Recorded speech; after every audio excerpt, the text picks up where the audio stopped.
Welcome back, everybody, to Waadaplaya Concussion Sub-Series. The focus shifts on one-day internationals. We had Tests, T20, and one-day internationals. But before we talk about the second ODI at Lords between India and England, big news this morning. The squad for West Indies tour was announced for India. A lot of big names are there. Kapil Dev, Venkatesh Prasad, Syed Kirmani, Parthiv Patel. All these people are going, and Virat Kohli is dropped. So, Sanjay, initial reactions about Virat Kohli dropped or rested? Well, it looks like he's dropped. I mean, in Indian cricket, especially in the last 4 5 years, no one has ever been dropped. Everyone's always been rested, whether they've asked for it or not asked for it. That's what they always say, that he's rested.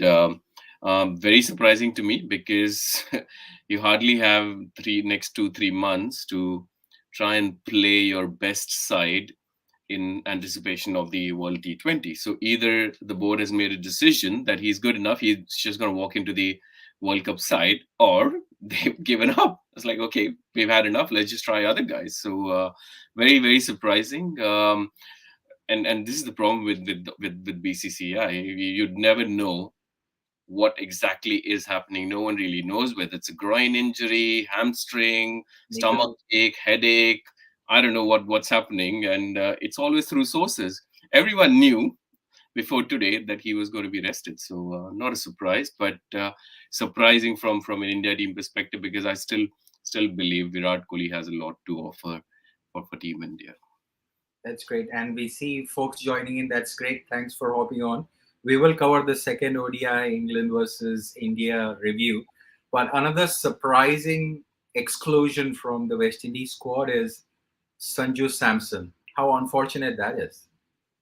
Yeah, you would imagine that if Virat Kohli is not there, yes, Deepak Huda's there, very, very good. He's in red hot form.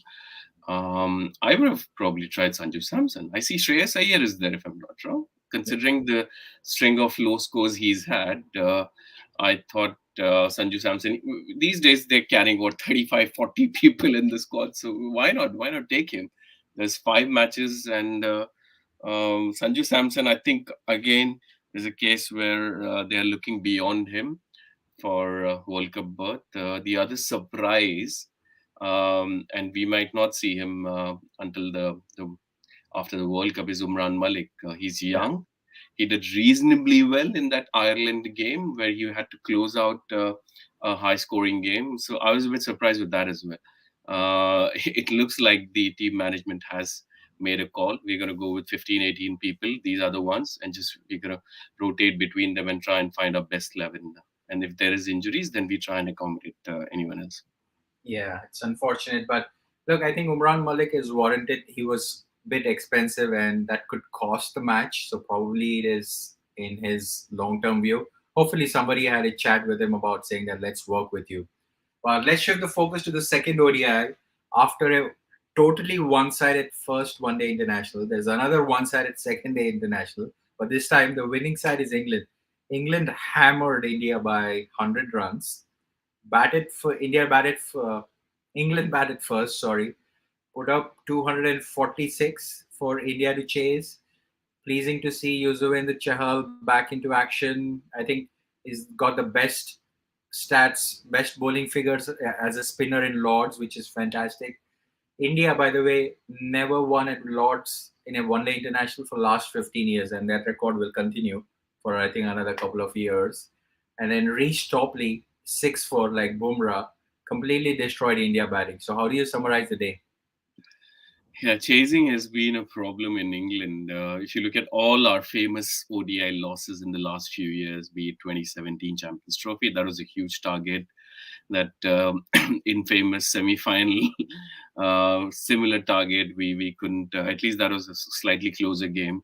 But yeah, it is a problem for us. And full marks to England. They were in a similar position, 150 odd for six, but they had a 60-run partnership. Their lower order batting is much more powerful than India's, and they managed to get a fighting total. And left arm seamers, England, this has always been a problem for India, be it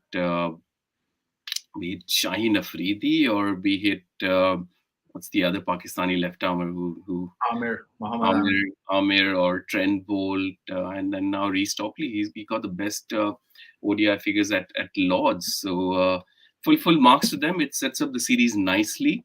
If I was to be a cynic, then in terms of context, this is not a multi-tournament multi-tournament ODI involving India and England. Two, it's not even got these ODI points. Three, it's such a one-sided game. Give me the ball back. Hardly they are scoring at 5 runs and over. In two ODIs, England has not even managed to score 378, which they chased in the fourth innings at a much higher rate. So it's a bit boring, if I'm brutally honest. And we come to what Ashwin mentioned about the ODI format as well. But yeah, it is a bit disappointing, but not completely unexpected considering we lost early wickets at the top. Whenever we've lost early wickets, it's always been a struggle. You could remember a handful of ODIs where we've come up from a position of weakness to win it. You remember that Deepak Chahar innings against Sri Lanka, or Bhuvaneshwar Kumar a few years ago. But yeah, hardly any contributions. You look at the last four batters India had; they're pretty much four number 11s. Although Shami did reasonably well. Absolutely, absolutely. And I think it was much improved batting performance by England compared to the previous game. The start was all right. Jason Roy and Bairstow were going at like 6 runs per over until they got out. Then Chahal came in, broke Joe Root, Ben Stokes, but crucial innings by Moeen Ali and David Willey, who I think combined put together, I think 70-run partnership, if I'm not wrong, which got them to a respectable 246. And what do you think of this bowling combination? Six bowlers used today: Shami, Bumrah, Pandya, Krishna, Chahal, and Jadeja. Chahal, we spoke about 4 for 47, but your favorite, Hardik Pandya, bowled well, 2 for 28 in 6 overs. That's the biggest positive outside of Chahal, because if India has to do well in World Cup T20 or otherwise, you have to have Hardik Pandya fit and firing, because he can do well with the bat. It's his bowling fitness which is always a concern. Touchwood, he's done very well with the ball in the limited overs format. So very pleasing to see that. But yeah, it is disappointing. 240 for 90 skids. This is like chasing 160 back then. So I was very disappointed that they didn't manage to chase that down. But hey ho, it's only a bilateral series. Yeah, and India came out to bat. Start was terrible. Sharma gone for duck. And the highest score of the innings was 29, joined between Pandya and Jadeja. We had a little bit of a hope when Jadeja and Pandya were at the crease. Sanjay, at any point of time, did you think England were out of the game when they were bowling or defending? No, in fact, even when Hardik Pandya, sorry, Jadeja and Shami had that little bit of partnership, Winwiz was showing 97% as England. I was like, surely it's got to be it's got to be a bit more. And then suddenly the next 4 wickets falls for 6 runs, and then I was like, oh yeah, I forgot that we got four number 11s in our squad effectively. So, but yeah, I think England were in complete control after losing those early wickets and putting up 240 odd runs. They were in complete control, and yeah, we look forward to Sunday's game, which should be hopefully much more closer, because we've had some really one-sided games so far. Absolutely. And Siddharth Sharma coming in, these ODIs reminded of 90s ODI. So I think that's a good segue. You are an Ashwin fan. What do you make out of his statements about switching off the television these days? So I don't necessarily switch off the television. Obviously, when you're younger, when we were in the 90s younger, you didn't have too many other distractions. Cricket wasn't necessarily competing with anything else. Your Netflix and Amazon and lots of other things which will keep you entertained. So it was cricket, and you had lots of time as well to spare. So you would not necessarily switch off the TV. Now there's so much competition. So if I'm really honest, in my as a fan, the most preferred format is test matches, especially a good test match. I'll remember this England India test match even 20 years from now. I'm not going to remember any of this which has happened in the last week, apart from maybe Surya's 100. The next best format is for me is IPL. Then would be the World T20, and then if there is a triangular somewhere, or which rarely happens, that would probably be my another favorite format. But these bilateral series, I once struggle, and the ODI format, unless it's a really high scoring one, I think people will struggle to watch, or if, unless it's got a context like a World Cup, or something like an India Pakistan, which happens very rarely. So I do see where Ashwin's coming from, although we've discussed this offline, that had it be if he was part of the squad, maybe he's not necessarily gonna mention that it's one of the most boring formats, but he's at the fag end of his career. I don't think he's got a uh, future in ODI cricket. He's already 36, so yeah, I mean, a great commentary career beckons for him. Yeah, absolutely. And our usual fan, Aniruddha Chakra, is back. He asked a question which is pretty interesting. Should extra all rounder Thakur be brought in place of Prasidh Krishna to solidify the batting? Um, you have to be slightly careful because 240, India should be chasing this every day of the week. So yeah, you could get Shardul Thakur, but I don't know with 140 for 6 or 7 how much difference he would have made, and England might have got 280 by then, depending upon how his bowling would have been. So I see his point, and Shardul's done reasonably well in some of the cricket, but yeah, you expect more from the batting. In the last 3 years, since Kohli's form has slumped, who was the chase master, our chasing record has got very poor, to be honest. So yeah, it is disappointing. But yeah, Shardul Thakur may get a game. Who knows? Yeah. Sid Sharma talking about Chahal doing well. Is it high time we start playing specialist spinners in these conditions? Which we should definitely have a specialist spinner in any ODI 11, Sanjay, isn't it? Yeah. I think the problem India has is our best bowlers cannot handle the bat. If we have Deepak Chahar, Bhuvi, those two are reasonably decent with the bat. All of our best spinners in the last 4 5 years, be it Kuldeep Yadav or Yuzvendra Chahal, their batting is nothing to write home about. It's not improved at all as well. So yeah, I'd prefer to watch the wrist spinners in limited overs format. But sometimes you have to play these other spinners just to ensure that you bat slightly deeper. So I do see his point, but yeah, Yuzi Chahal as a lone spinner. We're not going to see Chaku Kulcha in the near future unless we have Bhuvi and Deepak Chahar probably playing back again. But with Hardik Pandya, they've got a good chance if Indian management wants to do it. Excellent. And we have another usual support of ours, Andy Handy, coming in. But before we take his question, for the folks who have joined in, thank you so much. It encourages us. Click that like button and drop the comment if you want to see more content from us, and tell your family and friends to subscribe to us. So, Andy Handy, as usual, sharpshooter, he asked the question: what went wrong today? Overconfidence? You could say that. You have to give credit to England as well. I mean, last game, if you're an Indian supporter, you would say that great bowling from India, 110 all out. And if you're an England supporter, you'd say what pathetic batting. Same would be this match. Bad batting from India from an Indian fan perspective, but great bowling from England from an England fan perspective. So you have to give credit to England. Maybe um, batting first might have been a better option. I don't know. It was overcast the day before, which is why India got a lot of help when England decided to bat first. But yeah, considering we bowled them out for 110, it wasn't a bad decision. 240, we should be chasing that every time in modern day ODI cricket. So yeah, I think it's not necessarily overconfidence, but complacency maybe. Coming into the end of a very short, sharp tour, people might be looking forward to going back home maybe. Yeah. And post-match presentation, no surprises. Reece Topley is the player of the match for his 6 4. Rohit Sharma says we bowled pretty well. They had partnership in the middle, Moeen and Willie. Now that the target wasn't chaseable, we didn't get there. Uh, Drop catches won't help. I think David Willie catch was dropped. So he's saying that if you want to win matches, you have to take catches. all in all, we bowled well. We just didn't bat well. I thought the pitch would get better, but there was something for bowlers throughout. That has been there for a long time. We have enough bowling options, but we do understand we have long tail. One of the top order guys must bat as long as possible.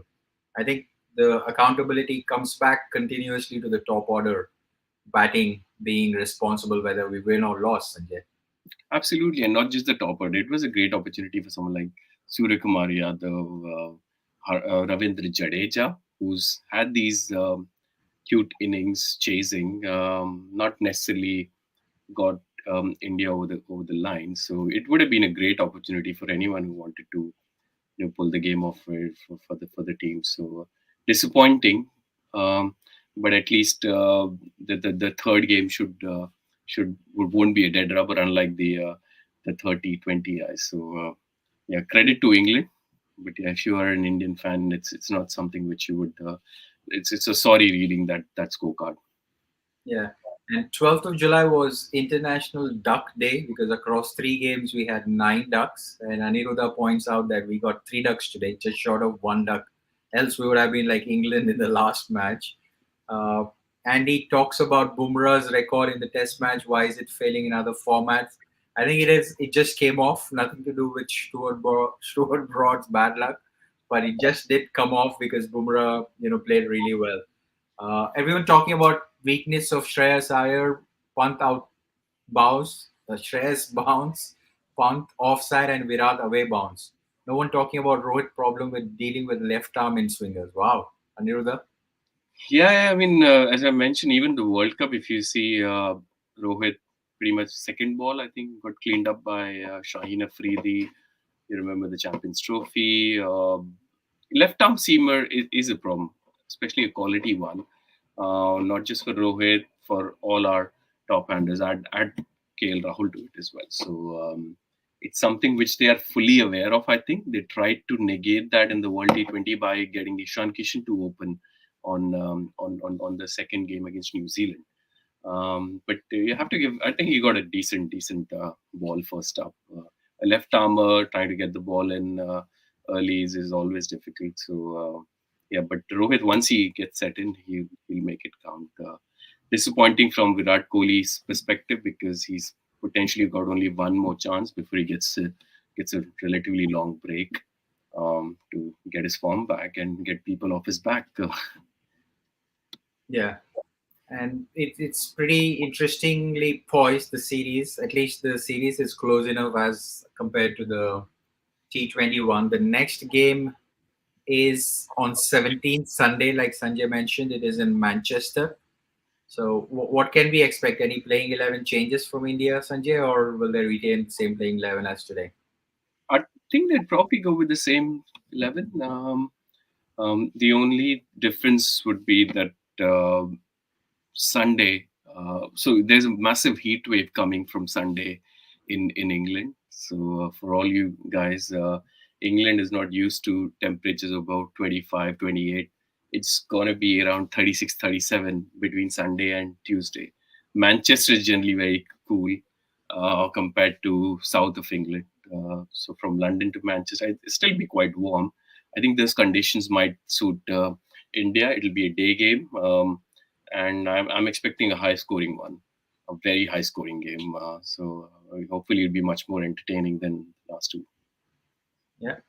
And Aniruddha points out that go with Shreyas, drop Virat, and Shardul should be brought in place of Virat.